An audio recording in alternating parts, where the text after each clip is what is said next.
Hello, and welcome to the Table&well podcast. I'm Tennison. And I'm Ginelle.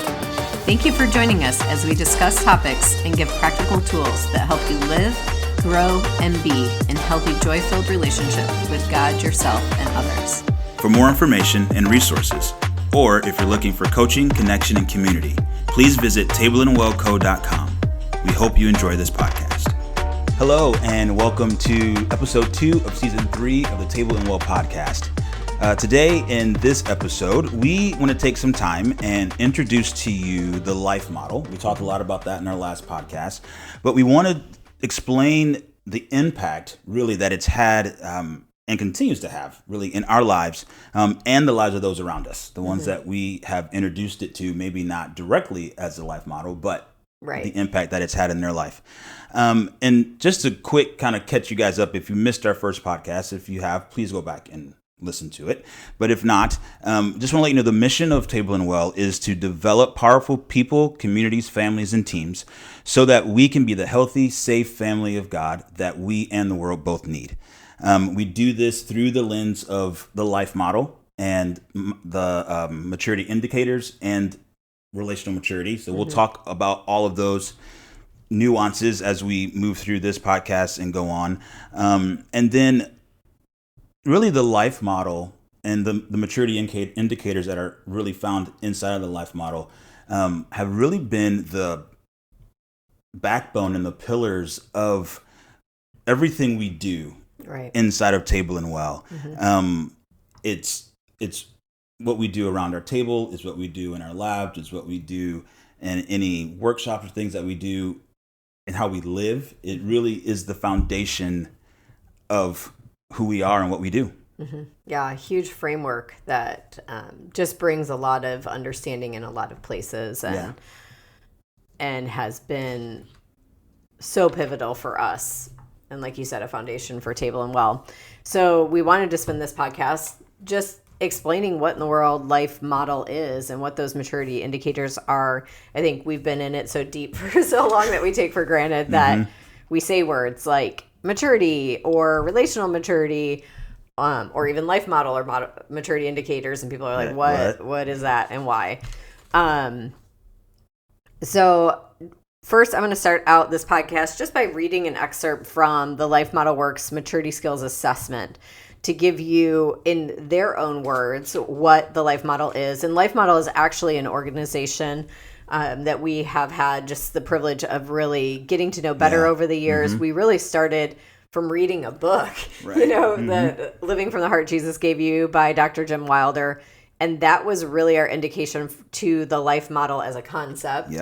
And we began reading lots of books of different organizations that have taken the concept of the life model and it with their own secret sauce and fleshed it out. And so we really kind of got to know a lot of this material as consumers, for the lack of a better word, or participants, or people trying to take these ideas and begin to apply them to our own lives. We didn't have active people who were necessarily doing this anywhere. It was, besides our counselor who was introducing the ideas, we didn't encounter this through experience initially. We encountered this through books.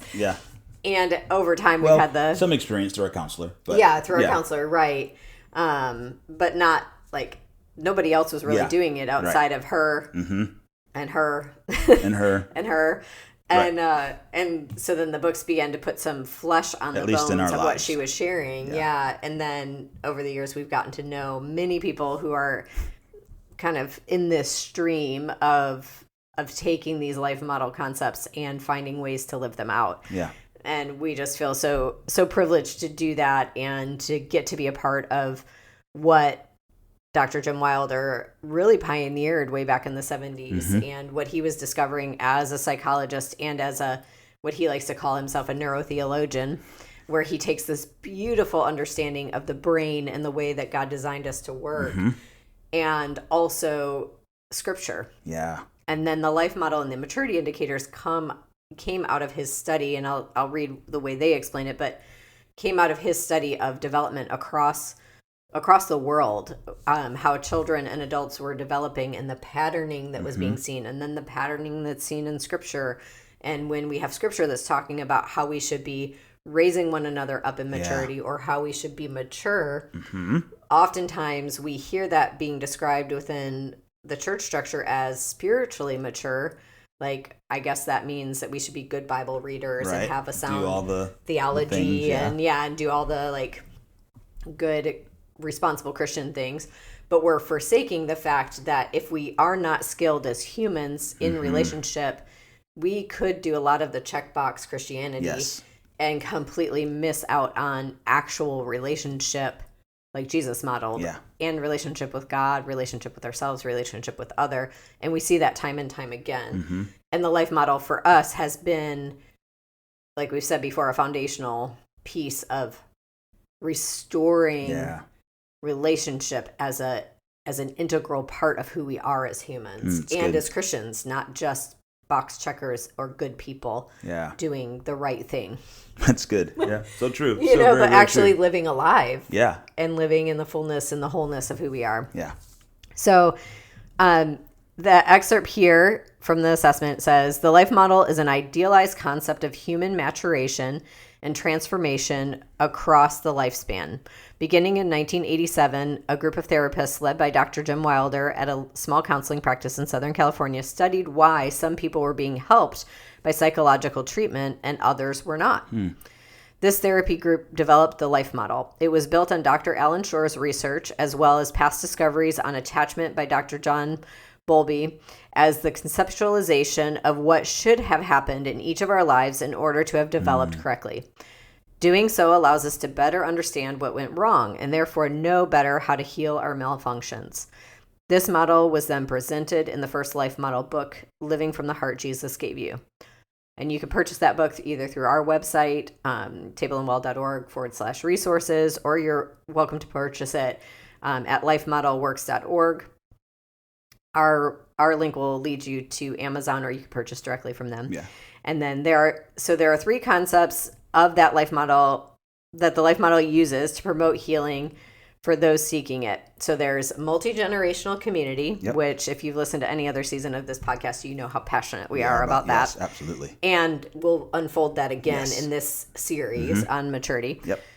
Emmanuel awareness, which we do not talk a lot about, but basically this concept of God with us. Emmanuel means God with us. And what does that look like in our everyday life? Yeah. Not as a concept that we should be experiencing, but actually experiencing. Yeah. Interacting with him on a regular basis. We do bring some of that into, if you've, any of our podcasts we've talked about or been with us where we've done Emmanuel journaling or we've talked about things like that. It's that type of relational awareness of him being with us in the present, in the moment. Right. Yeah. Yeah. That's so good. And then relational brain skills. And the relational brain skills are the core of what we actually teach in collabs.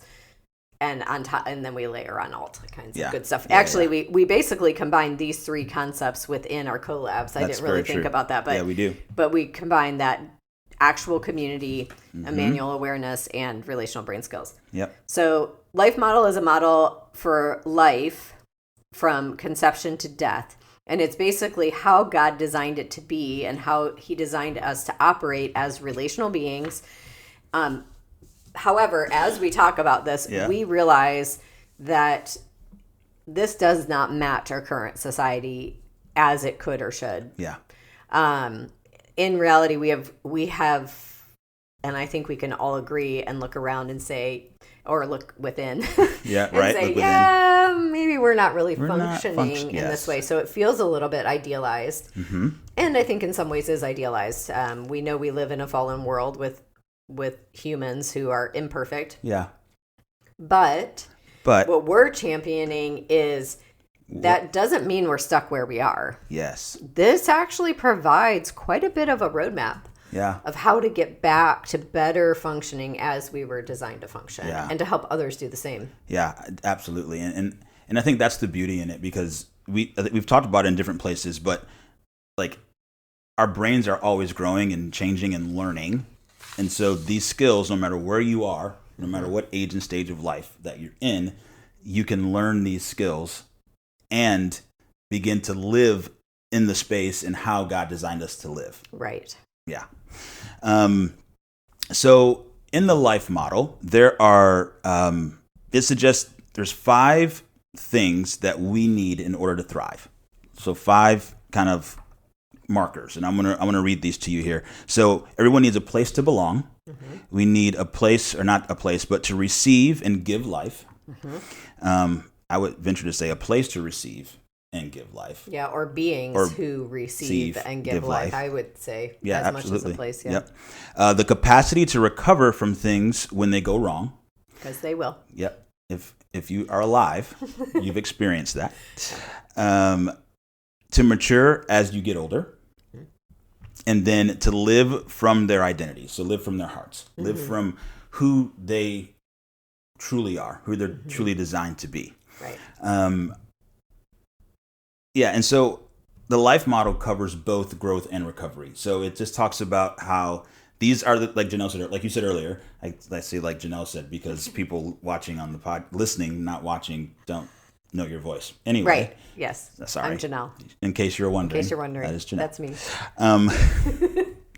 But like we said earlier, the life model really does, and maturity indicators really do give us the roadmap as to like, okay, these are the things that we should have learned, or things that we need to have learned. And then it gives us some, the skills then allow us to go back and to recover those things that we didn't.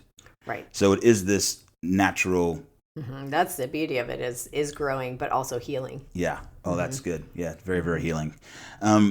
Another thing that's great about this is that the life model applies to whether you're talking about your physical, your emotional, family, community, or spiritual growth. So no matter what frame or phase of life you're talking about, it covers that as well. Because all those things are needed for strong, healthy communities and strong, healthy, and lasting transformation. Right. So those are things that these 5 things we absolutely have to have. Again, it explains how to restore identities as individuals, communities, and families and teams, so that we live relationally healthy with God, ourselves, and others.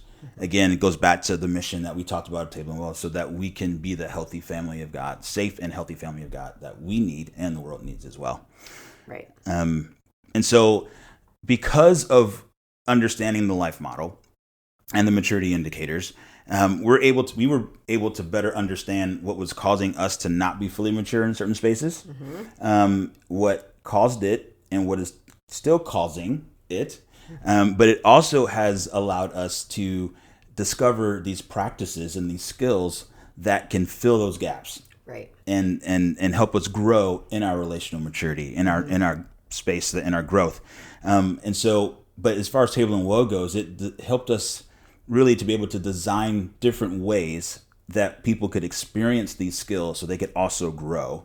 Right. In their own maturity. Right. And I think what was so revolutionary for us in encountering the life model and understanding it was that it was a real eye-opener of, wow, okay, here's a gap. Mm-hmm. I've always known it was there. Yep. I already knew that I wasn't, I don't know, I wish I had a better word, a hiccup, or like something was missing, or whatever the words might be, but something just, I wasn't feeling whole in that area, or maybe I was actually experiencing a lot of pain in that area. And the life model gave language to, oh, that's an actual gap. Yes. Oh, there's an actual skill that went along, that was meant to be taught there or gathered there that I'm missing, that, oh, dang, like I should have had that in infancy or in childhood. And there's sadness and grief that goes along with realizing it's not there. But what's so great about it is that because it is neuroplasticity, that doesn't mean that I can't go back and recover that. Right. Yep. That it's too late, that it's, oh, well, that, that it's lost to me, but it's actually, the life model brings it back to, this is still available within your reach, within your relationship with the Lord, within your relationship with yourself, and within relationship in your community. Yeah. And within relationship in your family, because I think a lot of us find that that's where this kind of initially fell apart for us. Right. And that's also the hardest space for it to be lived out. So. Yes, it is. But especially when I would say most of the people that we work with are coming to us after they've raised their young adult kids, or they're in that teenage phase, and they're realizing, oh man, I'm somewhat repeating the gaps because I didn't know that was a gap, and I didn't know there was a skill that I could learn and grow and heal, and then pass that healing and growth and learning on to my kids so they don't have to experience it in their, as they grow into parenthood. And I think that's been big for us too. So much of this that we encountered was after our kids were out of the house. Well, all of it. Yeah, that's right. It was, and part of what led us to seek counseling was our kids were out of the house, and we entered that empty nester stage. And I just have to say, this is a little bit of a soapbox. I think we talk a lot about parenting littles, like how hard it is to have a newborn, and how hard it is to have a preschooler and a toddler, and the terrible twos, and even we talk about how challenging it is to parent teenagers. No one talks about how hard it is to be an empty nester, or how hard it is to have adult children. Yeah, to parent adult children. What does that look like? And what that looks and feels like. And of course that looks and feels different for all of us. And yet there's this shared experience that no one's talking about that is grief and loss. A lot of it is grief and loss, particularly for women who have essentially, and I don't think this is healthy, but I think it's true culturally, they've exchanged their identity, their individual identity for that of mother. And then they get to the end of that season, and, so true. And there's a sense of like, wait. Yeah. Instead of it being a part of who they are, it becomes the whole of who they are. Right. Yeah. And back to the maturity piece is that we find ourselves in parenthood, and that's all that's important. And our own personal maturity and growth no longer is important.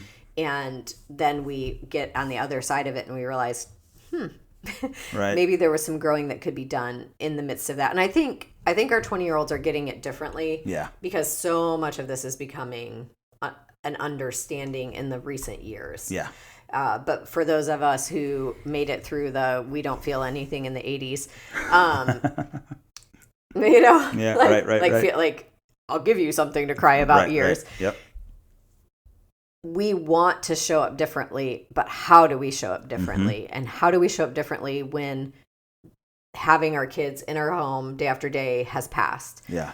And how do we heal ourselves to be able to show up differently and reestablish those relationships? And the life model is such a gift in that area. And then we feel like what we've developed here at Table and Well has kind of brought that full circle as just a really practical way to go and not go, but come maybe, or heal and walk this out. And so one of the core things that we do at Table and Well that allows this really clear journey is our collabs, or relational collabs. And that co-part, which we don't talk a lot about, but stands for community and collaborative and cooperative and coaching. And all of this is just built into this power-packed week after week exchange of not just practical skills, which we need, and we go all the way back in maturity, and we start with those maturity skills that we should have learned in infancy, which we'll talk out in this series of the podcast. What were those skills? What do we do? What does it look like when we don't have them? How do we go find them? In collabs, we actually bring this within a group. Within a community. And we have those conversations. We have the conversations and we walk it out together. And we do that both with complete strangers who come as individuals and they say, okay, I want to start on this maturity journey, but I don't really have anybody to walk it out with. Yeah. No problem. Yep, let's do it. We create safe communities so that we can practice together walking this out. And for those of you who have communities, we also do it within small groups, within teams, within communities that already exist, which is also super beautiful. Yeah, and some of the biggest transformation and the largest growth we've seen has been when we've worked with already existing teams and communities, because they are, one, they're already connected, and then they're looking to, there's like common language that happens, but there's also this common goal of like, we want to grow and be better together as a collective. And so they're pushing each other, they're growing together, they're getting deeper Well, and they have a proximity that online just doesn't really offer. Yep. And somehow, even with our online groups and even with people who start out as strangers, we always chuckle.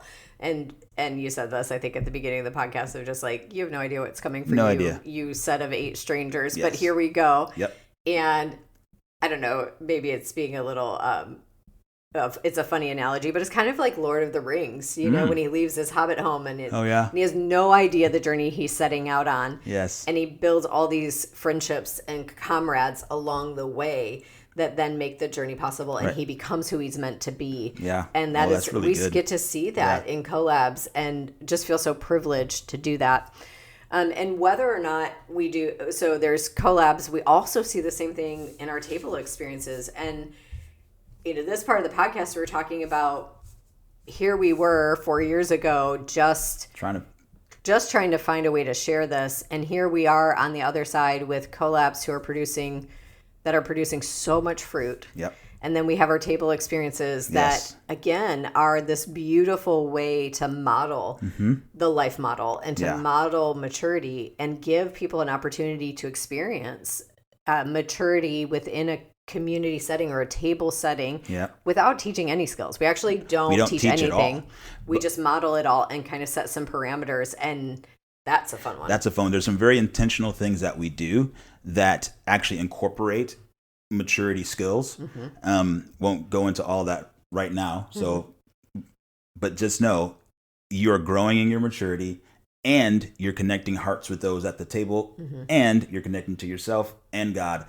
And what happens at the table is absolutely it is the unbelievable. Practice. It's the practical walking out of some of these skills as well. Part of it. And it's the practice of being that safe, healthy family of God.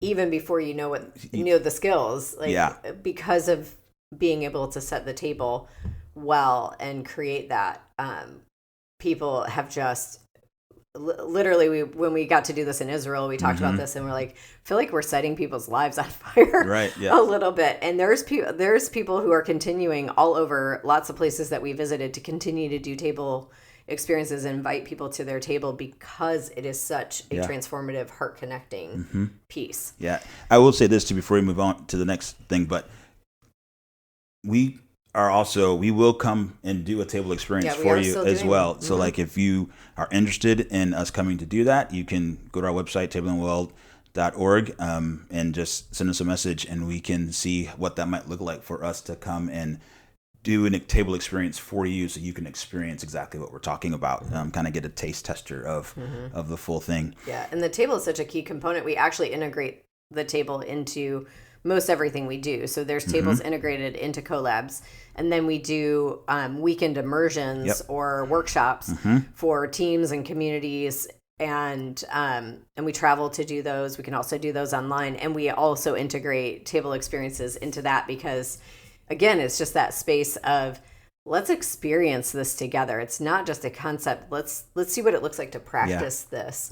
And those immersions that we do are essentially, if you've ever heard about our intro labs that we do, which is just this kind of like a bite-sized introduction to a collab, we also do those in a weekend format, so that way you can bring to your community 3 or 4 skills and a table experience that will just transform the way that you guys interact. A little bit of team building, a little bit of skill learning, a little bit of connection, all of it. It's a really great weekend. Again, we talked about this earlier too.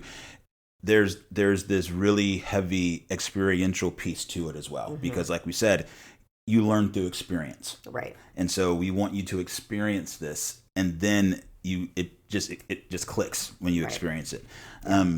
And even in the coaching, the one-on-one coaching that we do, all of this comes into play in that same way, which is just powerful. The way that, like, that multi-generational community, Emmanuel awareness, and relational brain skills are pretty much in everything we do. And it's because we've seen it be effective. And that is the dream we have for everyone, is to be able to live in a space where they're experiencing all 3 of those things. And becoming exactly who they were designed to be. Yeah. So who needs this? Like like we said, the life model has so changed our lives. But is it just for people that have been married for so many years, or, we're walking through some difficult situations? Or is this really for everybody that needs these skills and what the life model has put in front of us that we are able to give to people? Well, yeah, it's for everybody. I think one of the biggest challenges of Table and Well and what we bring to the world is that it is impossible to explain. Right. It has felt impossible to explain. Yeah. And yet everywhere we go, whether people are, in relational pain, or whether they're struggling in some area, or whether they're experiencing some great things maybe within their team or community, we're like, gosh, we get back and we're like, gosh, they would really benefit from a collab if they only knew this, or if they only knew that. And we struggle a little bit to associate or to put into words like, gosh, the life model and the maturity model really do transcend all. It's like, it's transformational no matter where you are, whether your marriage is literally falling apart. Yep. And whether you are on the brink of divorce, or whether you have an incredible marriage that you feel really relationally engaged in. Yep.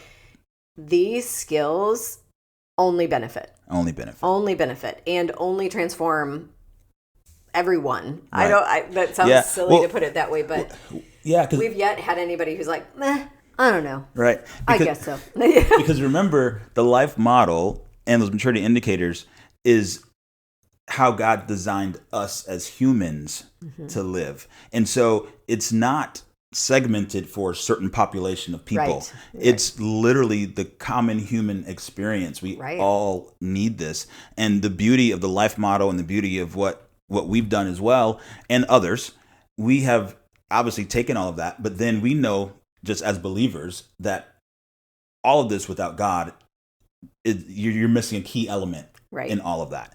And so infusing all of that together, the brain science piece, the skills, Emmanuel, appreciation, all the different things, and bring them into all the things that we do, every space. Transformation, if you do the practices and you apply it, transformation honestly is inevitable. Yeah. And it's so comprehensive what we have been able to create that it's like I said before, like eating this power-packed thing that isn't just one piece here and now you've got to go there to get something else. But so much is brought into one space. And we also realize, too, that we are also meeting people at one space on their journey. So I also want to be clear about that, too. Like, we don't think we're the only thing you need. Absolutely.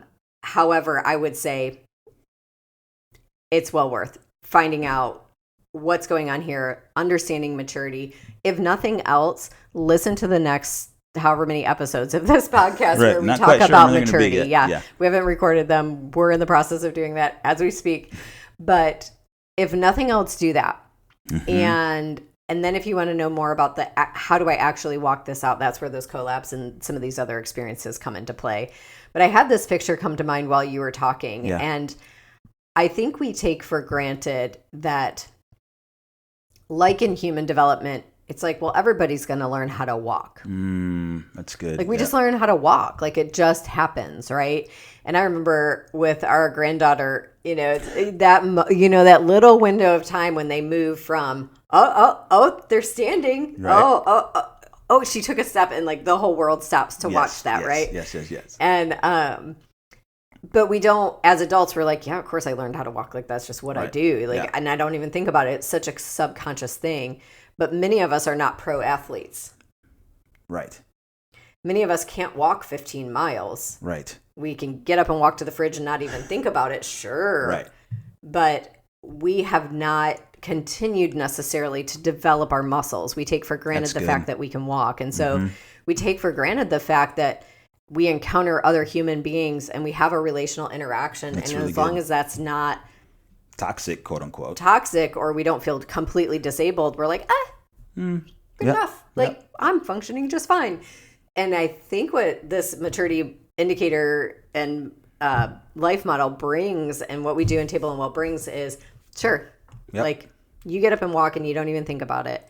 And yet there's so much more available. So much more your body is capable of, so much more your brain is capable of, so much more your heart is capable of, so much more that your relationships are capable of.